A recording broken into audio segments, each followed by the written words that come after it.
ama. Sa live drama, among igawas. Kaya iandam ang pamunas para sa mga katas ng nakalipas.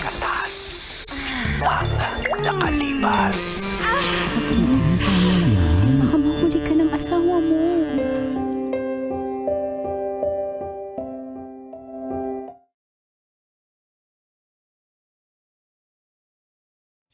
Dear Uncle Dagong. And Tita Tanya Chinita.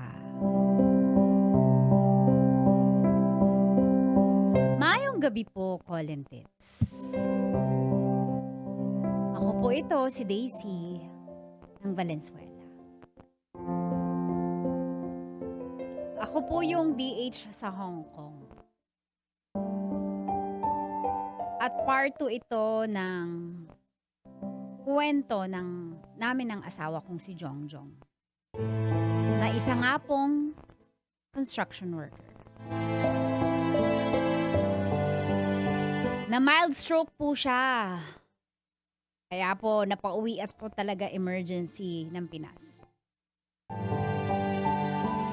Nung gumaling po siya at nakapagtrabaho nga po ulit, sa construction ulit, bumalik naman po ako ulit sa amo ko sa Hong Kong. Kaso nung gumaling na siya, naalala niyo po, nahuli ko sa beer house. Nahuli ko sa beer house si Jongjong. Nahuli ko habang yung babae, binubuksan niya gamit ang kanyang kifi, yung bote. Pero ako pa rin yung nag-aalala na baka magkasakit ulit siya, ma-stroke ulit. Pero nag-iba na po talaga si Jongjong Colentits. Pinapabayaan niya na yung mga anak namin. Kaya napilitan po akong umuwi dito ulit sa Pilipinas. At ito po ang part 2 ng pagtagas Ng aking nakalipas.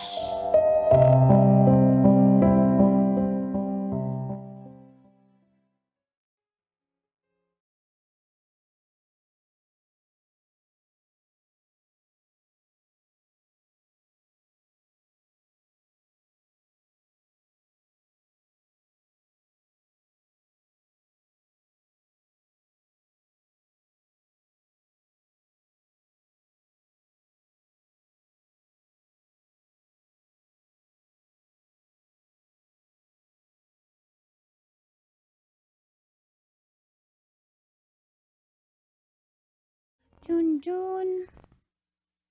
Mama, Kukukulo na yun dyan Ako rin. po. Mama, Junjun, Jinjin. hindi na kami nalagaan ni Papa dito, Mama. Kaya nga po, tapos po, dati naalala po ko po na kahit naalagaan niya kami andyan pero cellphone po ng cellphone. Lagi pong nakikilig.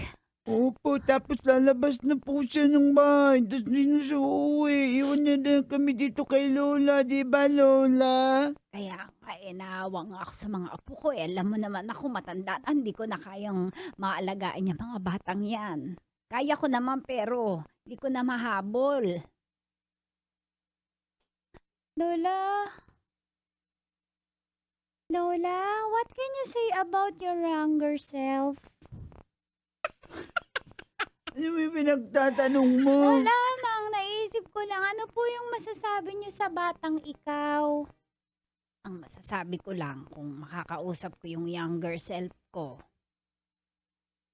ka mag-asawa ng maaga, mag-aral ka ng mabuti, at pag may lalaking nagsisibak ng kahoy, nag-iigib sa poso, huwag kang magpapadala doon. Enjoy life. Opo, dito ba si Mama? O, andyan. Mama, ba't ayaw na ni Papa sa atin, Mama? Pasensya na kayo mga anak ha. Hindi ko masabing tamang dahilan. Pero gusto ko sana sa... Ano ba ma? Sasabihin ko po ba sa mga bata? Kahit musmus pa yan. Sabihin mo para hindi ikaw ang masisi. Para malaman nila ang totoo, huwag tayong magsinungaling sa mga bata. Sige, mga anak. Nahuli ko kasi yung papa nyo. Nag-beer house siya. Ano po yung beer house? Pwede ba ako Bahay pumunta ng dyan, mga Mama? beer! Bahay ng mga beer! Ah, Beer house, ano ba yun? Alam ko lang po kasi yung flying house sa TV. Pang Bible. Mga bagong-bago. Alam mo, nung dumaan yung tito ko na guard, Si Jeff. si Tito Jeff. Tirador po yun eh. Tirador sa beer house. Pero yun nga po, ano po yun mama? Bakit po kayo naiiyak? Kasi doon, ano yun, gawain ng mga babaero yun.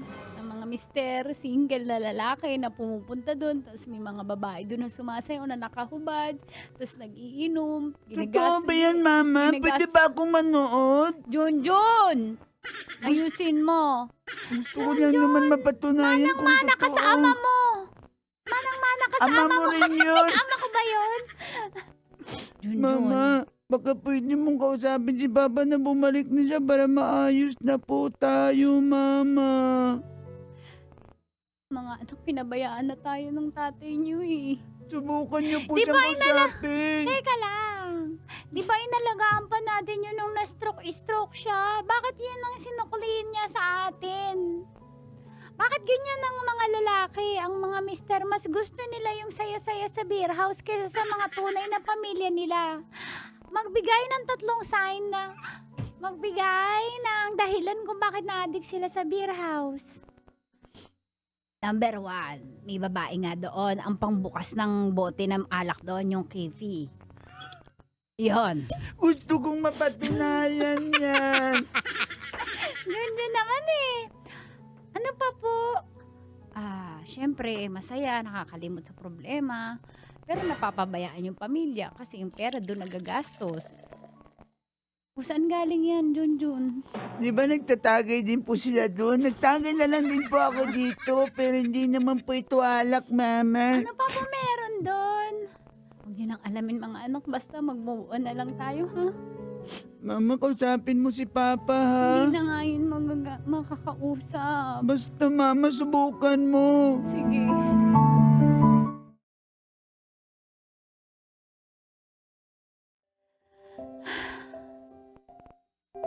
Sa inis ko kay Jongjong, pinuntahan ko po yung construction site kung saan siya. At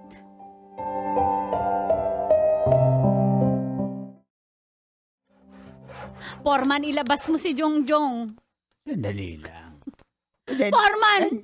May inutos pa nabalitaan ako ako, may nabalitaan ako. Ano yan?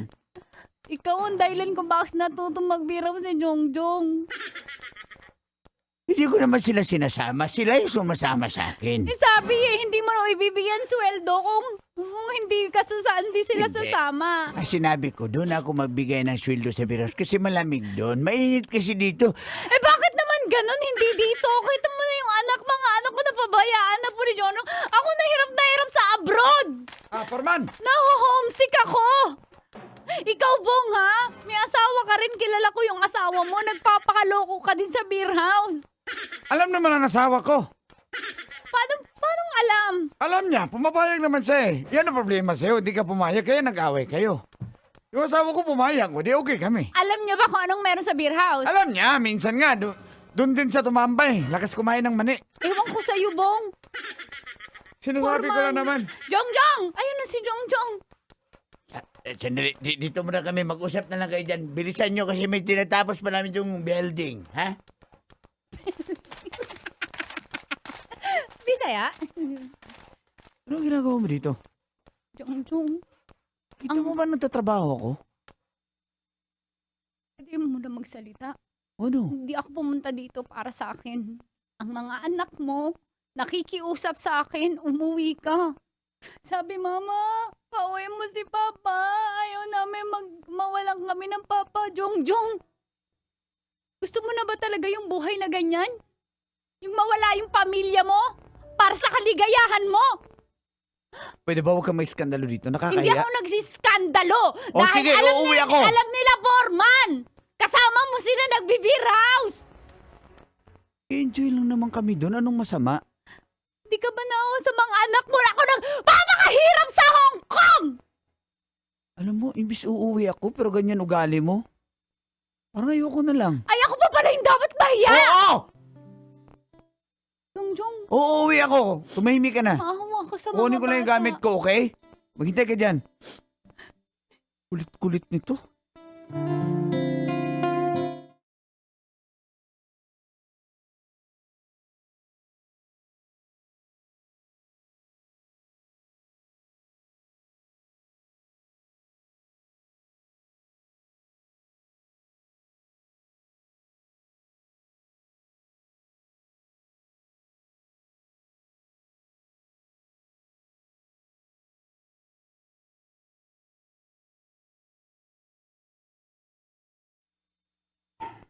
Oh, mga bata.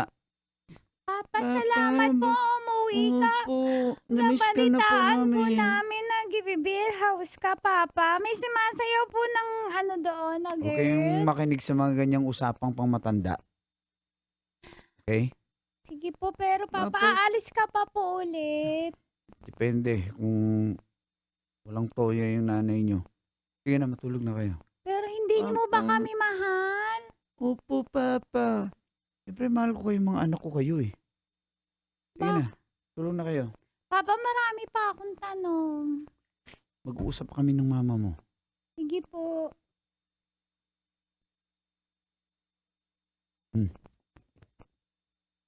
Buti naman umuwi ka.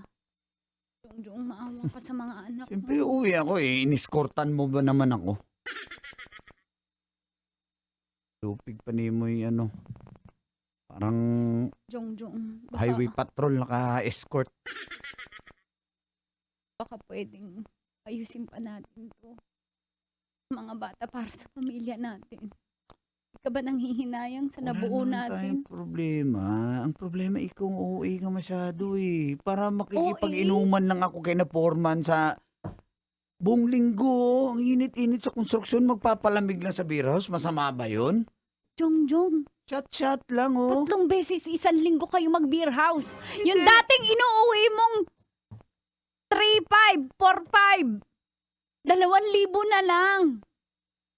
Dahil na ibi-beer house mo kasi binabayad mo sa babae. Babae, wala akong babae doon. Merong babae doon. Merong babae doon, pero wala akong babae doon. Sabi ni Bong meron ka na doon eh. Sila, hindi nanunuro yan sila, pero sila yung kumukuha ng babae. Pa nagpaparampa yan sila, hindi nga ako kumukuha ng kung anong number. O Eh, ba't ka na-addict doon kung walang babae doon? May nakikisabay lang ako kay Foreman kasi pag hindi ako sasama doon, hindi ako bibigyan ng proyekto noon. Ano naman yun eh? Sigurado ka. Oo. Kasi mahal na mahal kita eh. Mahal ko tong pamilyang to. Mahal ko si Jinjin tsaka si Junjun. Hindi mo yung pinamasahe mo pa uwi dito sa Pinas? Dapat binigay mo na lang sa akin eh. Nag-aaksaya ka ng pera eh. Eh kasi nga, ang daming nakakarating sa akin. O kasi nakikinig ka dyan sa mga marites mong kumare. Sorry na. Tulog na nga tayo. Tulog agad. Pagod na pagod ako. Uy. Ano ba yun? Hihimasin ko yung ano niya. Uy. Oo. Ba't ka nangawak dyan? Hinimas ko lang. Siyempre, na-miss ko yan. Tagal-tagal ko sa abroad eh. Di- Tulog na nga eh. Huwag mong himasin. Kung totoong wala kang babae. Kung totoong wala kang babae sa beer house, sige, patunayan mo ngayon. Wala nga. Ang tagal kong bakante, Jong. Ano bang gusto mo? Ito. Papatong na ako, ah. Aray, ang bigat-bigat mo. Jong, hindi. Jong, Baring ko yung shirt mo nga. Tingin ko nga. Oh! Sinakyan mo ba naman? Oh, di ba? Sige na. Ano Jong. talaga? Jong, I love you, Jong. Hindi mo ba? Pagbigyan mo na ako. Ano ba? Huwag mo na akong kulitin. Jong, sige na. No. Bigat-bigat mo, sumasayo-sayo ka pa dyan. Jong, Jong, ano ba ako na-miss, Jong? Hindi na. Excited na ako sa dila mo eh. Jong. Talagang ikaw. Gusto mo talaga madilaan, Ay, ha? mo ako,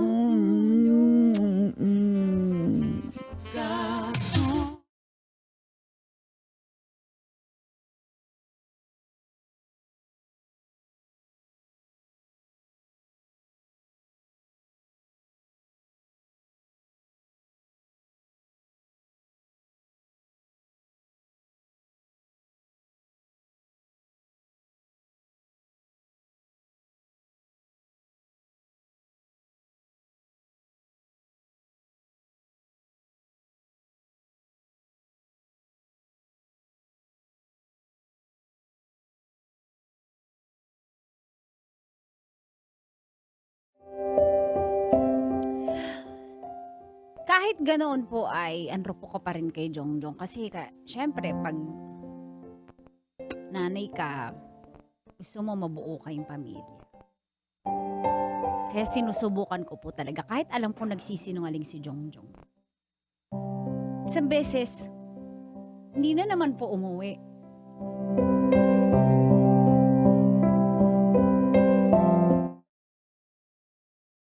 Hello? Hello?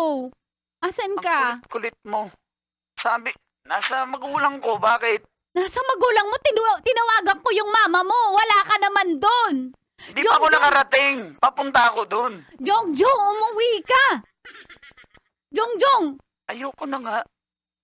anong ayaw mo na? Daisy, tigil na natin to. Pasensya pero hindi na kita mahal eh.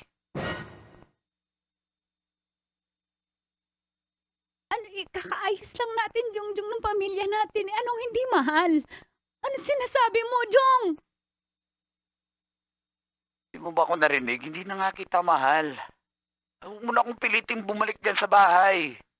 Huwag kang mag-alala. Jong, Kung may pera ako, papadalang ko yung mga bata. Basta huwag mo na akong pauwiin dyan. Di na ako masaya. Jong! Alam mo, kailangan ka namin. Kailangan ka ng mga bata. Mas pinipili mo talaga yung babae sa beer house. Kaya ka na naman. Nambibintang ka na naman. Totoo naman!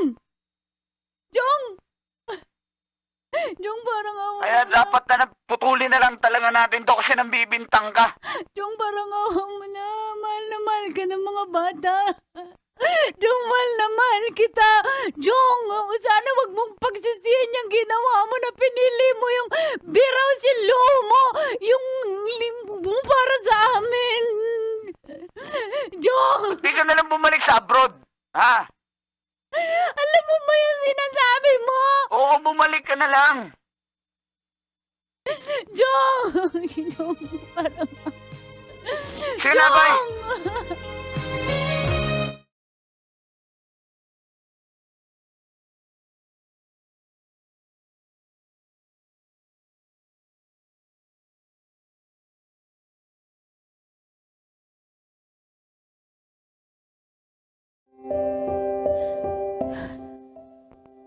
Naranasan niyo na rin po ba na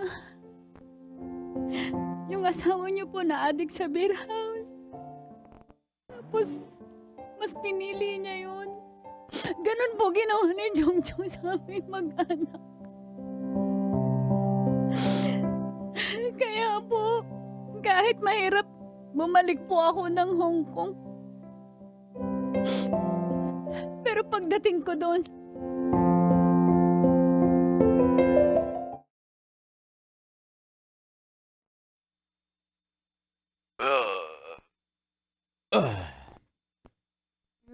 Yeah.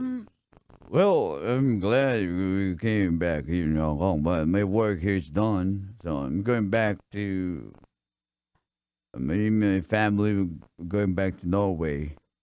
Sir, do you have subtitle? Well, Sir, you're done. Your yeah, work is done here in Hong Kong. Yeah, That means yeah. I'm fired. I don't have any work. Actually, if you want to come with us and my family, you can come with us in Norway. We will we'll increase your salary if you want to You- come with us. Yeah. You are getting me to live in Norway with Yeah, you yeah. If you as want. your yaya again. Yeah, but my kids love you, and my wife also likes you. That's why I wanted you to come with us, if you like. If you don't like, then No, sir. Thank you. I'm so happy because my children needs me now. my husband left us. He's with other girls. not like me. I'm loyal. Sir, thank you so much. I miss my kids. But wait, I don't want you to go back and forth in the Philippines. You have to work straight if we're in Norway, okay? You can go. I'm sorry. You can go back maybe once a year, but not all the time because you have to take good care of my kids. Sir, it's hard to understand you, but yes. I'm drunk. Kailangan Okay. ng subtitle. It's okay. You Thank come with you us. so much. Yes, sir, for All my right. children. My wife here, Joy. Wife. Ay.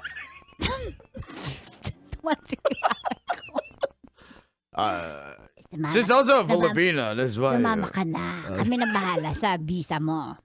Tapos pwede mo rin kuhanin doon ang anak mo. Okay. Hayaan mo na yung mga lalaki na yan. Nag-beer house talaga yung mga yan. Hayaan mo na. Not me. Okay? Come with us. Okay.